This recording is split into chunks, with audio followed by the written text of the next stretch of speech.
जय जय रघुवीर समर्थ। आपण चातुर्मासानिमित्त ग्रंथराज दासबोध या विषयावरती यथाशक्ती चिंतन करत आहोत। दशक 15वा आणि समास 3रा सुरू। श्रेष्ठ अंतरात्मा निरूपण असं या समासाचं नाव। मुळापासून सैरावैरा अवघा पंचीकरण पसारा, त्यात साक्षीत्वाचा दोरा तोही तत्वरूप श्रीराम। आपण जर पाहिलं तर हे सगळं विश्व कसं निर्माण झालंय,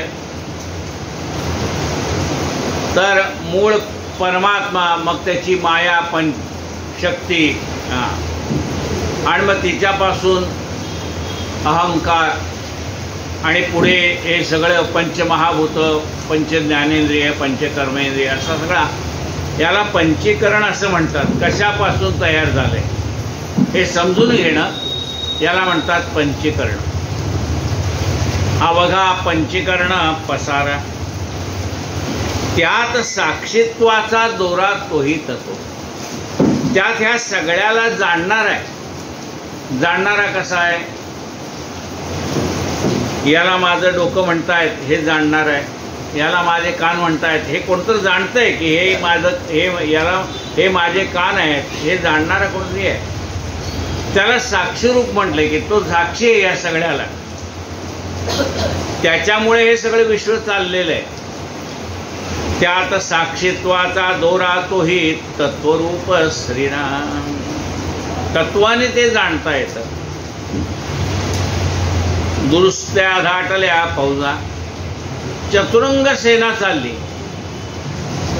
त्यात पायदळ आहे, घोडदळ आहे, हत्तीदळ आहे, रथदळ आहे, अशी चतुरंग सेना चालली आहे। म्हणजे कोणी पायी चाललंय, कोणी घोड्यावर बसलंय, कोणी हत्तीवर बसलंय, कोणी रथात बसलंय।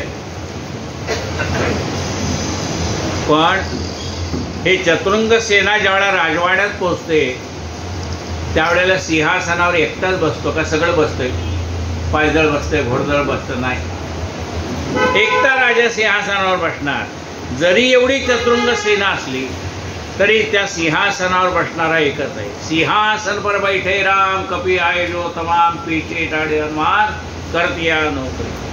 कपी कहत रघुराज, बड़ा हुआ अपना काज, निहाल करो जी महाराज, फुकट किया नौकरी। सुग्रीव को दिया गाँव, भरत को दिया भाव, हनुमान को दिया नाम, कुछ मतलब से देने वाला रघुवीर क्यों हुए दिलगीर, व्यास हुए फकीर, अजगर का जाता नाम। मग त्या सिंहासनावर बसणारा राजा मात्र एकटाच आहे। म्हणजे राजाच्या आज्ञेमध्ये हे सगळं सैन्य आहे। तसा हा जो आत्माराम आहे त्याच्या आज्ञेत हे सगळं शरीर चाले। हे शरीर कोणाचे हे सत्य, कोण बोलविते हरिवीण। दाटल्या दुरुस्त्या दाटल्या फौजा, उंच सिंहासनी राजा, याचा विचार समजा अंतर्यामी श्रीराम। हे जाणून घेतलं पाहिजे की जरी चतुरंग सेना असली तरी ती ज्याच्या सत्तेने चालते तो राजा एकटा आहे। म्हणजे तो सगळ्यांचा महत्वाचा आहे आणि बाकीचे त्याच्या हाती, त्याच्या सत्तेने, त्याच्या हुकमाने काम करणारी माणसं आहेत। देह मात्र असते मांसाचे, पण देह बघायला गेले तर सगळ्यांचे सारखेच हो। म्हणजे पायदळात पायी चालणाऱ्याचा देह तर राजासारखाच आहे, रक्त मांस मलघाणे। म्हणजे तो सिंहासनावर जो राजा बसलाय ना, तो आपल्यासारखा शरीरधारी आहे, आपल्यातनंच निवडून गेलाय ना। म्हणजे तो राजा सुद्धा आपल्यासारखा शरीरधारी आहे, बरोबर आहे। जो राजा बसलाय तो म्हणजे त्याचं अस्थिमांसाचं जे शरीर आहे तसंच शरीर त्या पायी चालणाऱ्या पायदळात आहे, घोड्यावर बसणाऱ्या स्वाराचं आहे, हत्तीवर बसणाऱ्या माहुताचं आहे, रथात बसणाऱ्या त्या सेनापतीचं आहे। म्हणजे हे सगळ्यांचे शरीर सारखे, पण महत्व त्यालाच आहे एकट्याला. बघा, अस्ति मांसाची देह मात्र अस्ति मांसाचे, तैसेच जाणावे नृपतीचे. जसे या सगळ्यांचे देह आहेत, मानवी देह आहे, तसाच त्या राजाचा सुद्धा मानवी देहच आहे. तो कुणाच्या तरी पोटी जन्माला झालेला आहे, आपल्यासारखाच आहे. देह मात्र अस्ति मांसाचे, तैसे जाणावे नृपतीचे.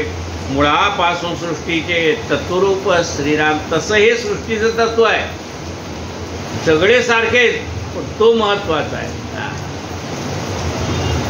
रायाचे सत्तेने चालते, परंतु अवघी पंचभूते.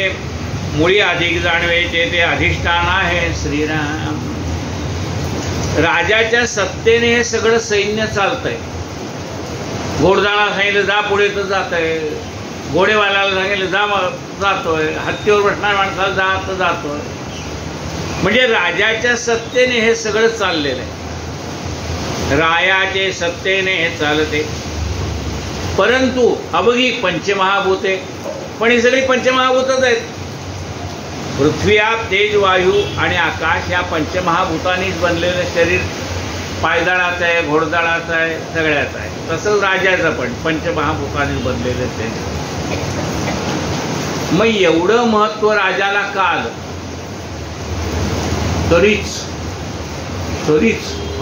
म्हणजे काय म्हणाले? एक सत्पुरुष होता, त्याला त्याच्या शिष्याने विचारलं, ही सगळी मानवी देहच आहेत सगळेच.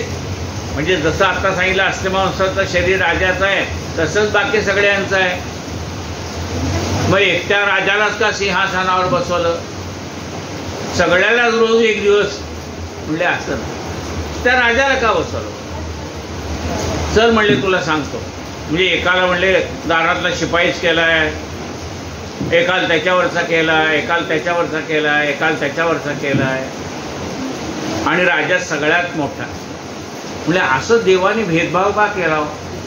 सगळ्यालाच एक एक दिवस सिंहासनावर बसवायचं होतं, एकट्या ह्याचाच काय महत्व आहे म्हणाले. चल म्हणले सांगतो. त्या शिष्याला बरोबर घेतलं, त्या राजवाड्यात गेले. राजवाड्यात गेल्याबरोबर दारातला शिपाई होता, ए गोसावड्या कुठं चालला? काय म्हणतोय? ए गोसावड्या कुठं चालला? मग सत्पुरुष त्या शिष्याला काय म्हणतोय? तरीच. पुढे वरती गेला, त्याच्यापेक्षा वरचा अधिकारी होता, म्हणला साधू महाराज कुठे चाललाय? तरीच म्हणले. थांबत नाही, चाललेत पुढे. त्याच्यावरचा त्याने ते लोटांगण घातलं, महाराज या बसा, तुम्हाला अतिथीगृहात बसवतोय, राजा तुम्ही आलेला निरोप देतोय. तो ऐकत नाही, चालला. तसाच त्या राजदरबारात आलाय.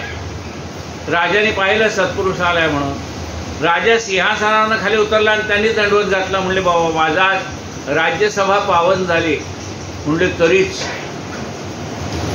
आणि राजाच काय, त्याने आदरात तिथे घेतला असेल, निघाले, आले पुन्हा जंगलामध्ये. ते म्हणले माझ्या प्रश्नाचं उत्तरच तुम्ही दिलं नाही. शिष्य काय म्हणतो, माझा प्रश्न होता एकाला शिपाई का केला, दुसऱ्याला त्याच्यावरचा अधिकार केला, तिसऱ्याला पंतप्रधानाचा अधिकार, त्याच्यापेक्षा राजा मोठा, हे असं का केलं, हा माझा प्रश्न होता. त्याचं तुम्ही काही उत्तरच दिलं नाही. फक्त तरीच तरीच तरीच. ती काय म्हणले फोडणीची तरी आहे का काय, मिसळमधली तरी का? म्हणले तरीच काय?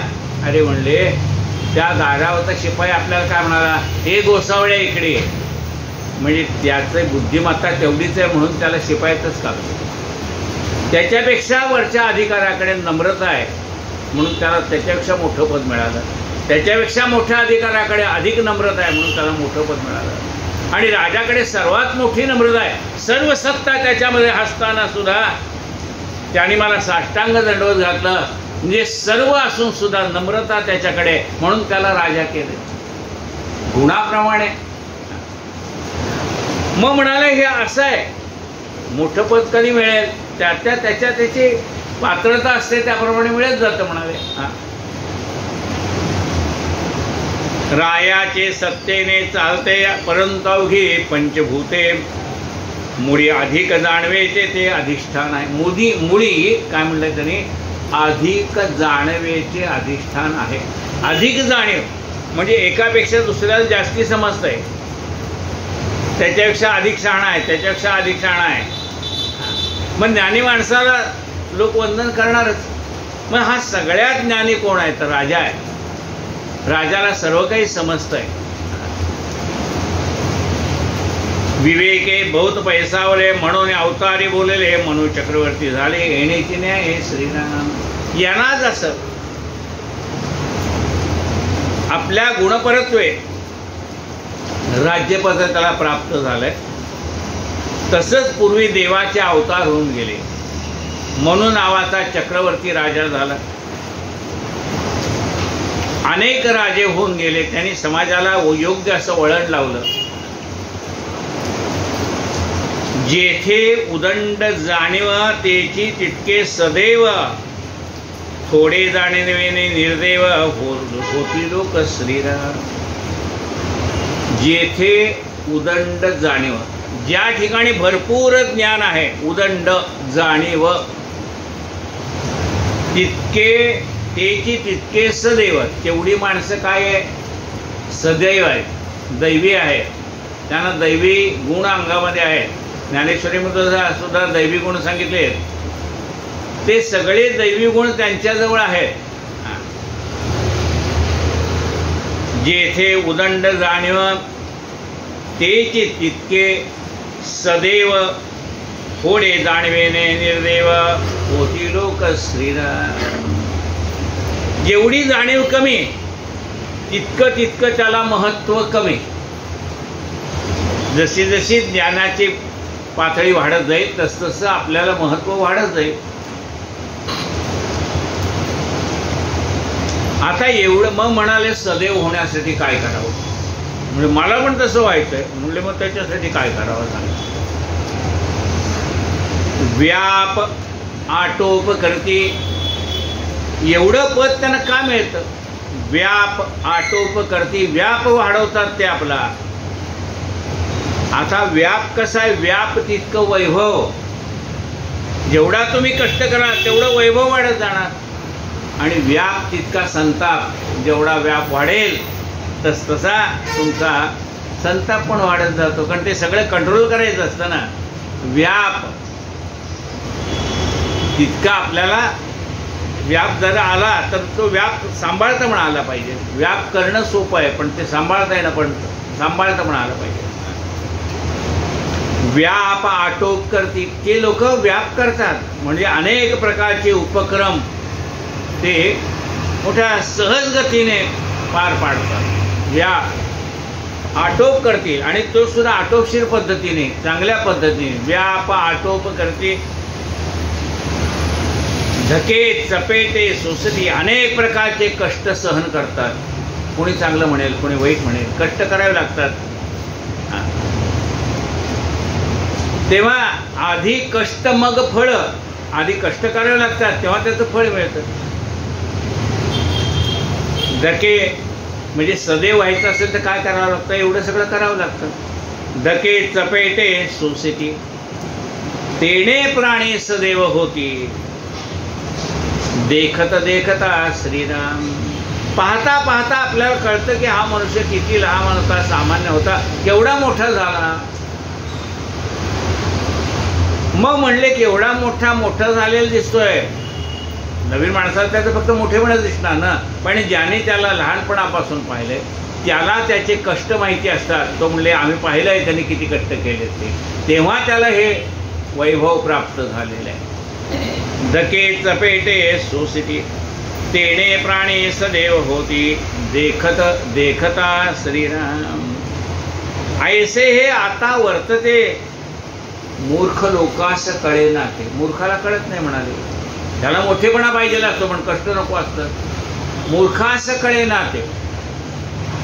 एक मनुष्य म्हणाला, अहो तुम्ही हे नोकरी करत नाही, काही करत नाही, तुम्ही आता 70 वर्ष झाला, 75 वर्ष झाला, तरी सुद्धा तुम्हाला 30,000 40,000 रुपये घर बसल्या मिळतात. ते म्हणले तुला आत्ता माझं पेन्शन दिसतंय पण त्याच्यासाठी 30 वर्ष मी कष्ट केलेत बाबा, तेव्हा हे घर बसल्या मिळतंय. त्याच्यासाठी घ्यावे लागलेले कष्ट तुला दिसले नाही, पण आता मिळणारं तुला दिसतंय. काय म्हणताय मग मूर्ख असं कळे ना ते तो म्हणतो अरे त्यानं कशा बसल्या बसल्या देतात, तू कष्ट कर तुला पण मिळते.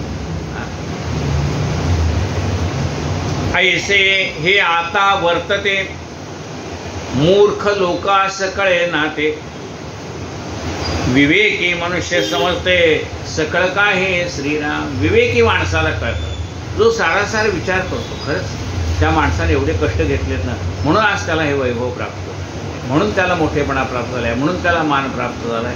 ते कुणाला कळतं? विवेकी माणसाला, जाणणाऱ्याला कळतं. थोर लहान बुद्धीपाशी, मोठेपणा कोणाजवळ आहे?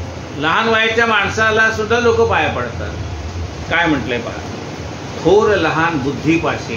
तिची बुद्धी किती मोठी आहे. ज्ञानेश्वर माऊली 16 वर्षाचीच होते ना, सगळे त्यांच्या पाया पडायचे. लहान थोर बुद्धीपाशी सगट कळे ना लोकाशी. लोकाला कळत नाही, हे मिळेल लागत्या माणसाच्या काय पाया पडतात. सगट कळे ना लोकाशी, लोकाला कळत नाही. अहो तुम्ही या माऊली बरोबर यात्रेत जाताना लहान पोराच्या पाया पडतात, ते म्हणले तुम्हाला कळायचं नाही, इथं लहान मोठा कोण नाही, सगळे माऊलीच आहे. माऊली माऊली माऊली. आम्हाला लहान दिसत नाही, मोठं दिसत नाही, स्त्री दिसत नाही, पुरुष दिसत नाही, आम्हाला एक माऊली दिसते म्हणाले. प्रत्येकात आम्ही माऊली पाहतो म्हणून लहान मुलाच्याही पाया पडतो. मग ते कळणार नाही म्हणाले तुम्हाला. आम्ही का पाया पडतो हे तुम्हाला कसं कळणार? जावे त्याच्या वंश तेव्हा कळे. एक बादली इकडे ठेवा, ते आता छत्री घेऊन आलेत ना आपले साहेब. हा, एक बादली इकडे आणा. हा,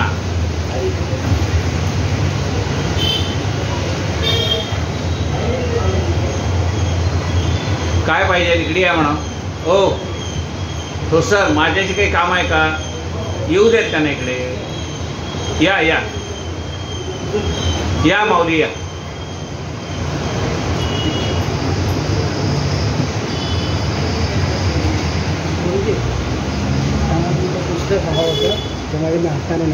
हा या.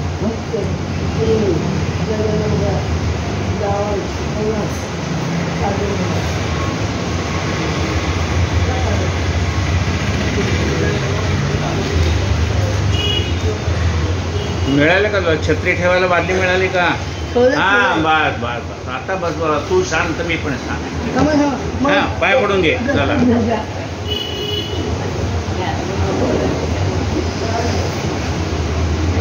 वय 10 कोटा नृपती, वृद्ध तयास नमस्कार करते. राजा लहान वयाचा असला तरी वृद्ध ज्ञानी माणसं त्याच्या पाया पडतात. वये 10 कोटा नृपती, वृद्ध तयास नमस्कार करीती. विचित्र विवेकाची गती कळली पाहिजे श्रीराम. या विवेकाची गती विचित्र आहे म्हणाले. सामान्य माणसाला ते दिसायला वेगळं वाटेल, पण ज्ञानी माणसाला त्याच्यातलं महत्व कळेल की हा त्या माणसाच्या पाया का पडतो. सामान्य लोकांचे ज्ञान तो अवघाचे अनुमान, दीक्षा दंडाचे लक्षण येण्याची पाडे श्रीराम. सामान्य लोकांचं ज्ञान जे आहे ते सगळं तर्कशास्त्रावर चालतं. असं असेल म्हणून तसं झालं असेल, तसं असेल म्हणून तसं झालं असेल. असेही दीक्षा देणारे पण असतात गुरु. आपल्याकडे काही अधिकार नाही तरी द्या, शिष्य माझा शिष्य माझा. नव्हे कोणास म्हणावे, सामान्यास काय ठावे. कोण कोणास म्हणावे, किती म्हणून श्रीराम. त्याला सांगितलं असं करू नको सामान्य माणसाला, तर तो ऐकणार नाही, तो त्याचंच खरं म्हणणार. मग अशा माणसाशी वाद घालण्यात काय अर्थ आहे का? नाही. त्याला सांगायचं तू मोठ्या बापाचा, तुझंच खरं. नव्हे कोणास म्हणावे, सामान्यास काय ठावे. कोण कोणास म्हणावे, किती म्हणून श्रीराम. धाकुटा भाग्यास चढला तरी तुच्छ करते तयाला. या कारणे सलगीच्या लोकाला दुरी धरावे श्रीराम. घरातला एखादा लहान मुलगा त्याच्या कर्तृत्वाने मोठ्या पदाला जाऊन पोचला तर त्याचा दुस्वास घरातलीच माणसं करायला लागतात. या कारणे सलगीच्या लोकांना दूरी ठेवावे, म्हणून त्यांना 4 पावलं लांब ठेवावं. ज्याला ते महत्त्व कळत नाही, शिक्षणाचं महत्त्व कळत नाही, ते त्याला 4 पावलं लांब ठेवावं. धाकुडा भाग्यात चढला तरी तुच्छ करते तयाला, या कारणे सलगीच्या लोकाला दुरी धरावे. सलगीच्या म्हणजे नातेवाईकाला नाही, सलगीच्या आता आता जवळचे मित्र हे ते काय ते मग निंदा करायला लागतात. स्वतःला काही करता येत नाही, हा पुढे गेलेला पाहत नाही. नेमस्त कळे ना वचन, नेमस्त नाही राजकारण, उगेच धरती थोरपणा, मूर्खपणे श्रीराम. नेमस्त कळे, मोठेपणाचे हाऊस सगळ्यांना तो, पण नेमस्तपणा कसा असतो म्हणजे बोलण्यातला कसं बोलावं, कसं चालावं, कसं वागावं हे कळत नाही. नुसतं मोठेपणा घेऊन काय लोक मागणं नावं ठेवतात. मग नेमस्त नाही ना राजकारण, राजकारण सुद्धा कळलं पाहिजे कसं करायचं ते.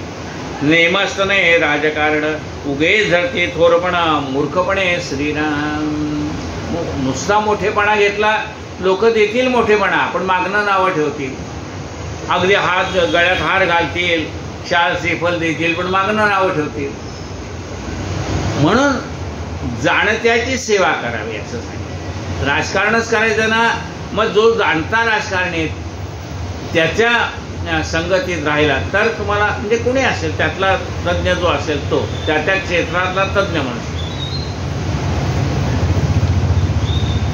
नेमस्त काहीच कळेना, नेमस्त कोणीच मानेना, आधी उपजले त्या थोरपणा, कोण पुसे श्रीराम.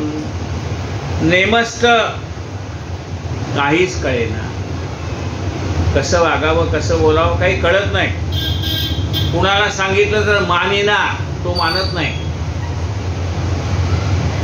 ते काय म्हणतात ते आम्हाला बाकी काही माहित नाही. मोठा मनुष्य आहे तो मोठा मनुष्य आहे, त्याने लहान माणसाच्या पाया पडायचं नाही एवढंच आम्हाला कळतं, पण का पाया पडायचं ते कळत नाही. वडिला वडील पण नाही, धाकट्या धाकूड पण नाही, ऐसे बोलती त्यास नाही शहाणपण श्रीराम. म्हणजे धाकटा कितीही शहाणा झाला तरी त्याने मोठ्याच्या पाया पडल्या पाहिजे, पण मोठ्या माणसाने लहान माणसाच्या पाया पडता उपयोग नाही. पण तो ज्ञानी आहे त्याच्या पाया पडलं तर, पण हे त्यांना कळत नाही. तथापि वडिलास मानावे वडले, वडील पण जाणावे, नेणता पुढे कष्टावे, थोरपणे श्रीराम. तरी सुद्धा ज्ञानी मनुष्य झाला तरी सुद्धा त्याने वडील माणसाचा मान ठेवायला पाहिजे. शिकून मोठा झाला म्हणा, पैशाने मोठा झाला तरी त्याने आपल्यापेक्षा जे वडील माणसं आहेत त्यांचा मान ठेवायला पाहिजे. तथापि वडिलास मानावे, पण वडिलांनी सुद्धा वडिले वडीलपण जाणावे. वडील माणसाने सुद्धा आपण मोठ्यावर आपला मोठेपणाचा आब सुद्धा आपल्याला राखता आला पाहिजे. आपला आब आपल्याला राखता आला पाहिजे. आपला आब आपल्याला राखता येणं म्हणजे काय? आपल्याला कुणीही काही न विचारता फुकट सल्ला देणं म्हणजे 4 शब्द ऐकून घेणं, याला म्हणतात आब राखणं. आपण दिलेला शब्द कुणी ऐकतंय का घरात तर बोलावं, नसला ऐकत तर घरात माळ घेऊन बसावं. आपला आब आपण राखायचं ना. आत्तापर्यंत आपल्या कमरेला स्वयंपाकघराची चावी होती, आता ती गेली आहे. तुम्हाला काय पाहिजे ना ते हॉलमध्ये आणून देते, इकडे स्वयंपाकघरात यायचं नाही. स्वयंपाकघर मीच सजवलंय की एवढं सगळं. आता तुम्हाला आतमध्ये परमिशन नाही आहे. तुम्हाला काय पाहिजे ना तिकडे बाहेर राहिला, चहा देते, नाश्ता देते, जेवण देते, खाणं देते, तुमच्या आवडीचा पदार्थ करून देते, इथे हात लावायचा नाही. मग हे आपल्याला कळलं पाहिजे की आता आपलं नाणं गुळगुळीत झालंय. इतके दिवस खणखणीत होतं, आता ते गुळगुळीत झालंय. आता ते काही चालत नाही मार्केटमध्ये आपलं नाणं. हे आपण आपलं ओळखून घ्यायचं. बघा, वडीलपण जाणावे. नेणता पुढे कष्टावे थोरपणे श्रीराम. का ग आई तू काहीच बोलत नाहीस? तुम्ही विचारलं तर मी सांगेन. तुम्ही विचारलं मला सल्ला तर मी बोलेन. बरं मी समजा बोलले तरी तुम्हाला योग्य वाटेल तर करा, नाही वाटलं तर सोडून द्या. आपल्याला त्यांनी विचारल्यानंतर बोलायचंय आणि सुद्धा मी करते तसंच केलं आलं पाहिजे असं म्हणायचं नाही. मला जे वाटतंय ते मी सुचवते. आपण काय झालं माहिती का, आपण खूप कष्टातनं मोठे झालो, त्यामुळे आपल्याला उधळपट्टी आवडत नाही. नवीन पिढीला उधळपट्टी केल्याशिवाय काही पडत नाही. कारण का, आपल्याला पूर्वी 100 वर्ष जगण्याची गॅरंटी होती. चांगलं खाणं होतं, चांगलं आचार विचार चांगले होते. आता जीवनाची गॅरंटी आहे का? गेले तिकडे पिकनिकला तर ज्यांची बॉडीच घरी येते, काय सांगायचं, पाय घसरून पडला, अमुक झालं तमुक झालं. म्हणजे इतकं जीवन अशाश्वत झालंय ही पिढी म्हणते मी खाऊन पिऊन आराम करी गेलं, जगलं तर जगलं, मेलं तर मेलं. आपण तसं नव्हतो. आपण लांबचा विचार करत होतो. आता ते लांबचा विचार करत नाहीत, ते फक्त आत्ताचा विचार करतात. हा क्षण मी आनंदात जगेन, पुढचं पुढे बघू. ऋणं कृत्वा घृतम पिबेत. आत्ताची पिढी कशी आहे, ऋणं कृत्वा घृतम पिबेत. कर्ज काढीन पण तुपाशी खाईन. लगेच कंपन्यापुढे बसल्या डेबिट कार्ड द्यायला, घेऊन जा, तुम्हाला लागेल ते घ्या. आपला पगार किती, आपण आणतो किती, याचा विचार नाही राहिला पिढीला. आपण 2 पैसे शिल्लक कसे राहतील असा विचार करतो. पण आता हा कालाय तस्मिन् नमः म्हणायचं आणि तिकडे आपण दुर्लक्ष केल्याशिवाय गत्यंतर नाही. वडिले वडीलपण जाणावे, नेणता पुढे कष्टावे थोरपणे श्रीराम. वडिलांनी आपला वडीलपणाचा आब राखावा, नाही तर 2 शब्द ऐकून घ्यायची तयारी ठेवावी. बघा काय म्हटलंय, मी सांगत नाही, रामदास स्वामी सांगताय. बरं, वडिले वडीलपणा झाला जाणावे, नेणता पुढे कष्टावे थोरपणे. नाही तर मग तुम्हाला म्हातारपणी कष्ट करावे लागतील. तस्मात वडिलांतरात्मा, जेथे चेतला तेथे महिमा. येतो प्रगट आहे आम्हा, शब्द नाही श्रीराम. म्हणून सगळ्यात मोठं वडील कोण आहे? अंतरात्मा. आपला अंतरात्मा श्रेष्ठ आहे. आपण जे काही करतो समाजाला नाही कळणार, पण आत्म्याला कळते का नाही. आपण खोटं बोललो तरी आत्म्याला कळतंय, आपण कोणाला फसवलं तरी आत्म्याला कळतंय. त्या आत्म्याला कळत नाही असं काय आहे? अंतरात्मा श्रेष्ठ आहे सगळ्यामध्ये. तस्मात वडील अंतरात्मा, तेथे चेतला तेथे महिमा. हे तो प्रगट आहे आम्हा, शब्द नाही श्रीराम. तुक तुटले म्हणजे गेले, जन्मा येऊन काय केले, या कारणे कोणी एके. शहाणपण शिकावे विवेके, विवेक नसता विवेक न शिकता तुटे, तुटून जाते श्रीराम. या कारणे कोणी एके. म्हणून या कारणे कोडे एके. शहाणपण शिकावे विवेके, शहाणपण शिकावं. ज्ञान आपल्याला समाज देतच असतो. मागे गोष्ट सांगितली तुम्हाला, त्यावेळेला 100 रुपयाला जुडी मिळायची कशाची, कोथिंबिरीची. मग त्या दिवशी मी 30 रुपयाची जुडी घेऊन गेलो घरी. म्हणलं आता बायको खुश होईल, 100 रुपये जुडी नवऱ्याने 30 रुपयाला आणली म्हणून. मी घरी घेऊन गेल्यावर ती म्हणली केवढ्याला आणली? म्हटलं 30 रुपयाला. या गोष्टी 10 रुपयाला आणली.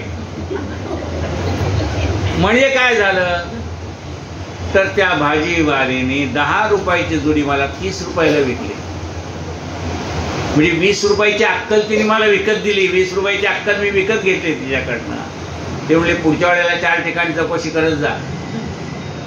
घरी अक्कल मिळाली पुन्हा तिथे आणि इकडे. काय लक्षात आलं काय? म्हणून असं म्हणलंय, शहाणपण शिकावे विवेक. शहाणपणा आपल्याला शिकता आलं.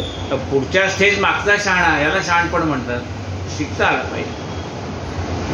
शहाणपण शिकावे विवेके, विवेक न शिकता तुटे, तुके तुटून जाते. म्हणून विवेक जागृत पाहिजे आपल्याला. तुक तुटले म्हणजे गेले. तुक म्हणजे महत्व. तुक तुटले म्हणजे गेले, जन्मा येऊन काय केले. आपलं महत्त्व जर आपणच आपल्या हाताने घालवलं तर काय? तुक तुटले म्हणजे गेले. पाहिजे तर हे पण लावा ना, हा बॉक्स लावा, एक्सटेन्शन बॉक्स घ्या. तेव्हा का इथे एक्सटेन्शन बॉक्स आहे, मगाशीच बघितलं मी. काही आहे तिथे बघा, हो त्या पंख्याच्या वरती आहे तिकडे. इकडे जा, ठेव का मला इथनं दिसतो. हां, तो एक्सटेन्शन बॉक्स घ्या, जिथे पिन असेल तिथे लावा. आणि हे नुसतं डबा ठेवला आहे तर कोणाला तर हवा येऊ द्या, कुठेही लावा. घेऊन जा तिकडे. तुक तुटले म्हणजे गेले, जन्मा येऊन काय केले? आपलं महत्त्व निघून गेलं तर मग महत्त्व काय? ते चालू आहे ना. पण ते खाली असल्यामुळे फक्त पायाला हवा लागते. त्याला थोडं वरती ठेवलं तर अंगाला हवा लागेल. ते त्याच्या खाली स्टूल ठेवा. हां,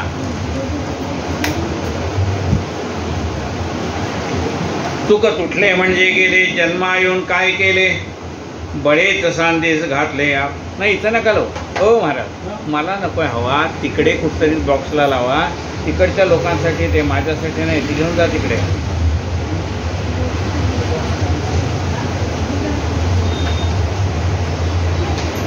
तुक तुटले म्हणजे गेले, जन्मा येऊन काय केले? बळेची सांदेश घातले. आपण असे श्रीराम, एकदा आपलं महत्त्व निघून गेल्यानंतर आपण सांदीत पडल्यासारखं होतो. इथे पेन लावायला जागाच नाही महाराज, कुठे लावणार पेन? त्याच्यावर नका लावू. दुसरीकडे एवढे बॉक्स आहेत ना हो, एवढ्या कुठं तर लावा दुसरीकडे.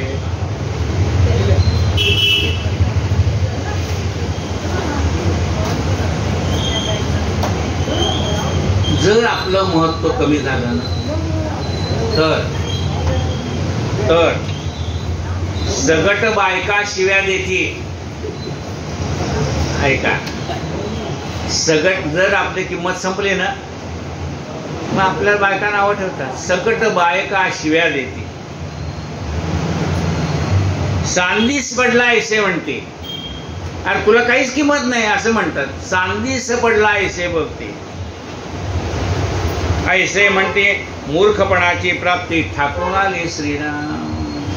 बाहेरचे लोक नावं ठेवत होतो तेवढं ठीक होतो, घरातल्या बायकाच नावं ठेवल्यानंतर आपली किंमत काय राहिली? म्हणून आपलं महत्त्व आपल्याला राखता आला पाहिजे. म्हणून हे शहाणपण शिकलं पाहिजे.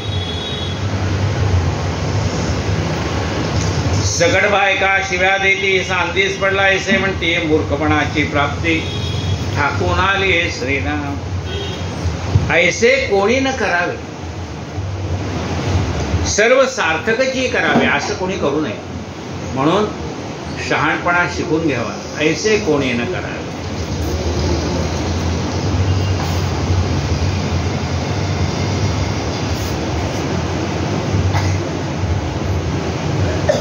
हा बरोबर. बघा इकडे करा ना, तुमच्या बायकोला हवा लागली पाहिजे तुम्ही. थोडं मागे करा म्हणजे त्यांच्या सगळ्या ग्रुपलाच लागेल. हा आता बघा.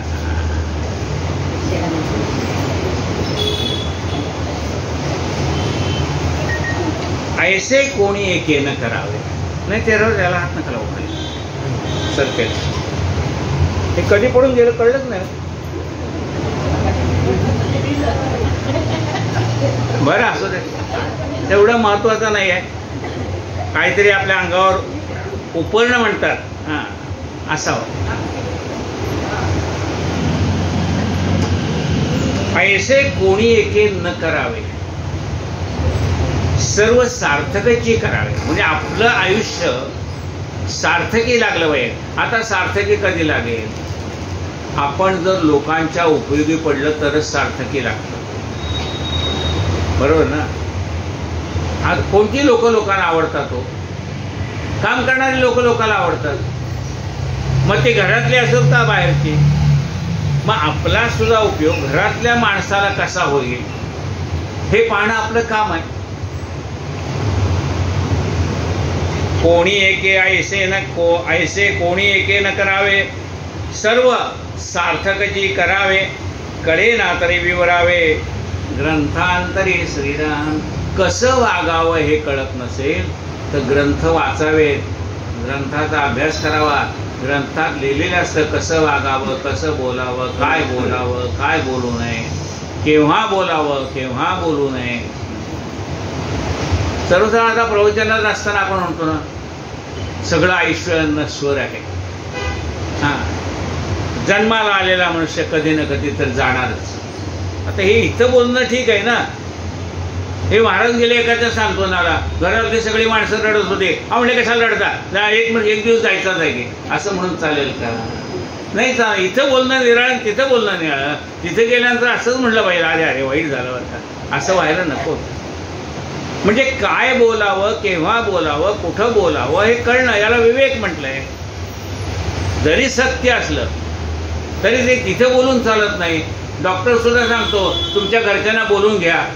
आता हा मनुष्य चाललाय असं म्हणतो का? नाही चालत. सगळ्यांना जरा बोलून घ्या. आपण समजायचं चालली शेवटची घटका आली हो भावाची.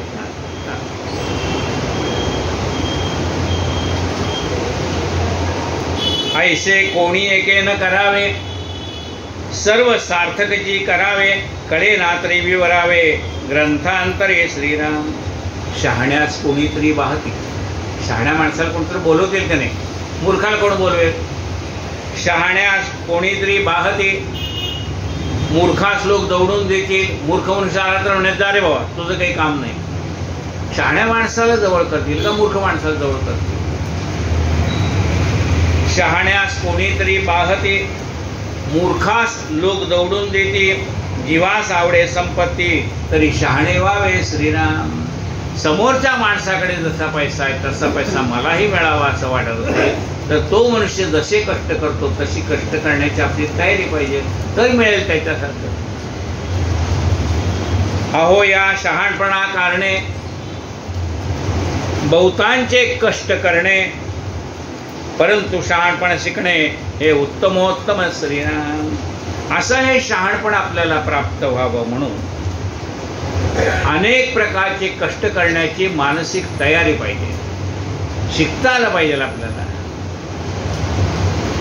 परंतु शहाणपण शिकणे हे उत्तम होतं. काही करून आपल्याला शहाणपणा आला पाहिजे. जो बहुतास मानला तो जाणावा शहाणा झाला. सगळ्या लोकांना आवडायला लागला की समजायचा हा शहाणा झाला. जो आवडतो सकळा ना तोची आवडे देवाला. आपण देवाला आवडावं असं वाटत असेल तर सगळ्याला आपण आवडलं पाहिजे. घरातल्यांनाच आवडत नाही तर बाहेर त्यांना कधी आवडेल? म्हणजे आपलं कर्म असं झालं पाहिजे, आपण घरातल्याही लोकांना आवडलं पाहिजे आणि बाहेरच्याही लोकांना हवं असं वाटलं पाहिजे. काय म्हणताय? शहाण्यास कोणीतरी बाहती, मूर्खास लोक दौडून देती. जीवास आवडे संपत्ती, तरी शहाणे व्हावे श्रीराम. अहो या शहाणपणा कारणे बहुतांचे कष्ट करणे, परंतु शहाणपण शिकणे उत्तम होतं. जो बहुतास मानला तो जाणावा शहाणा झाला. जनी शहाण्या माणसाला काय उणे श्रीराम. शहाण्या माणसाला जगात काय कमी? प्रत्येक जण बोलवणार आहो आमच्याकडे येतं का, आमच्याकडे येतं का. आपले हित न करी लौकिके, तो जाणावा आत्मघातकी. प्रत्येकाला आपलं हित कशात आहे ते कळलं पाहिजे. आपलं हित कशात आहे ते कळत नसेल तर जाणकाराला विचारलं पाहिजे. आपलं हित कशात आहे आपल्याला कळतं का? नाही कळत. उद्या राम आपल्या समोर उभे राहिले, काय पाहिजे ते माग. आपलं हित कसं ते कळत नाही. मग आपण काय म्हणणार? मागो नेणे दे रे राम, मज न कळे ते दे रे राम. देवा तुला काय मागावं हे मला कळत नाही. मागो नेणे दे रे राम, मज न कळे ते दे रे राम. ज्याच्यात माझं कल्याण आहे ते तू मला दे. मला माझं कल्याण कशात आहे हे मला कळत नाही. पण ज्याच्यात माझं कल्याण आहे ते म्हणजे परमेश्वर जे देतो ते आपल्या कल्याणासाठी देतो. आपल्याला असं वाटतं मी मागितलं ते मिळालं नाही. अरे बाबा ते तुझ्या कल्याणाचं नव्हतं म्हणून मिळालं नाही.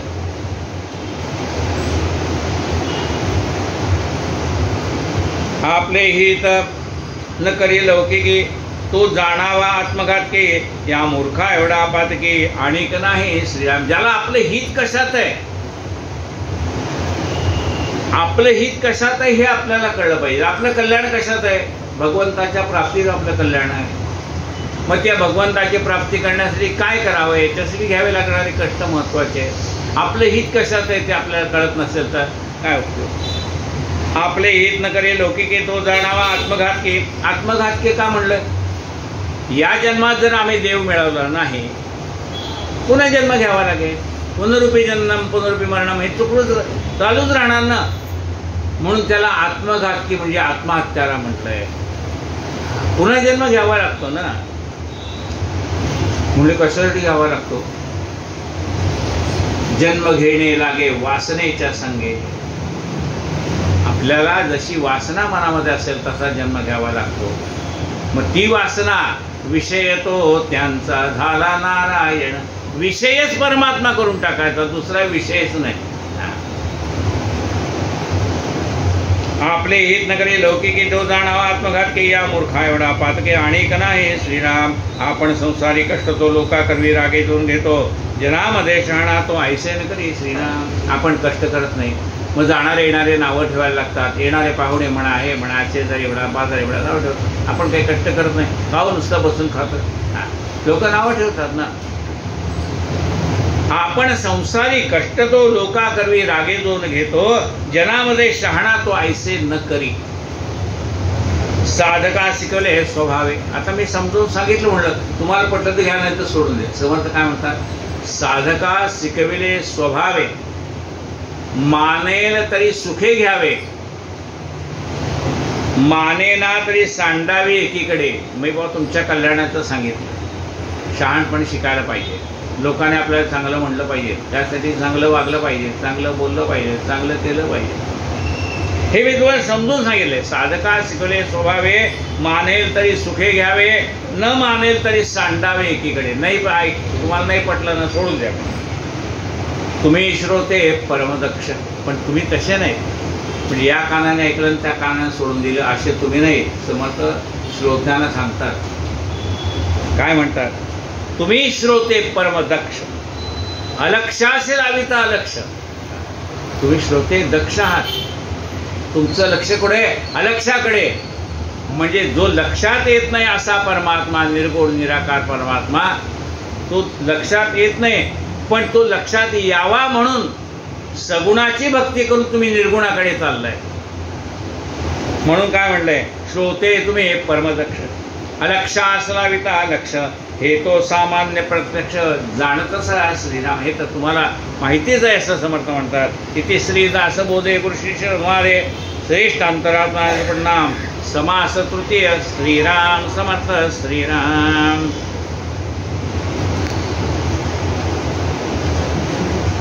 झाले साधनाचे फळ, संसार जाहला सफळ. निर्गुण ब्रह्मते निश्चळ, अंतरी बिंबले श्रीराम. सेव झाला मायेचा, झाला निवाडा तत्वांचा. साध्य होता साधनाचा, ठाव नाही श्रीराम. स्वप्नी जे जे देखले, ते ते जागृती सुडाले. सहजची अनुर्वाच्य झाले, बोलताने श्रीराम. ऐसे हे विवेके जाणावे, प्रत्येक खुणेसी बाणावे.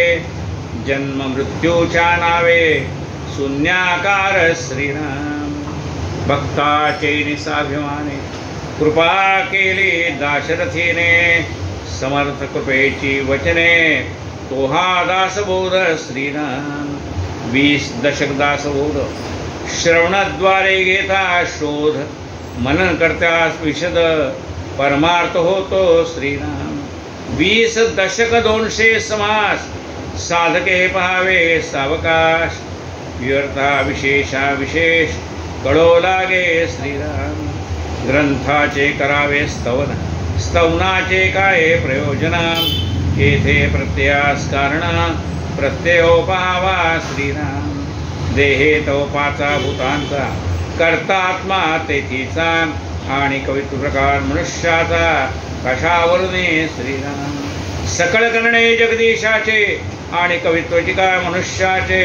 ऐशा प्रमाण बोलण्याचे, काय घ्यावे श्रीराम. सकळ देहाचा झाडा केला, तत्व समुदाय उडाला.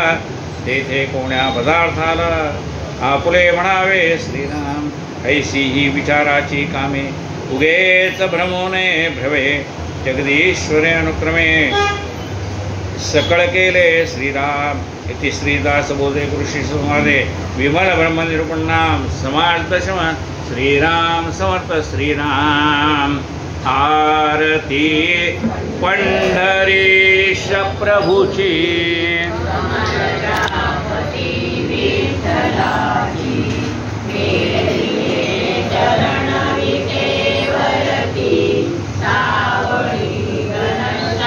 विजय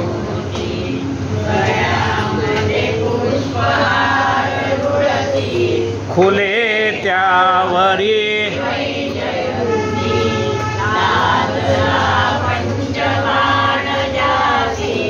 लाजला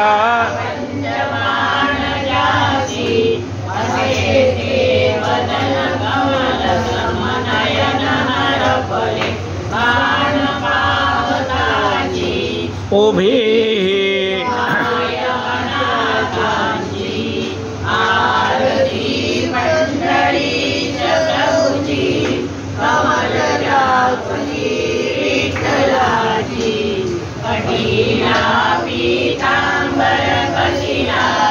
कस्तुरी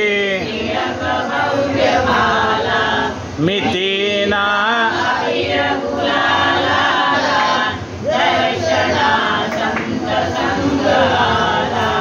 जल्लरी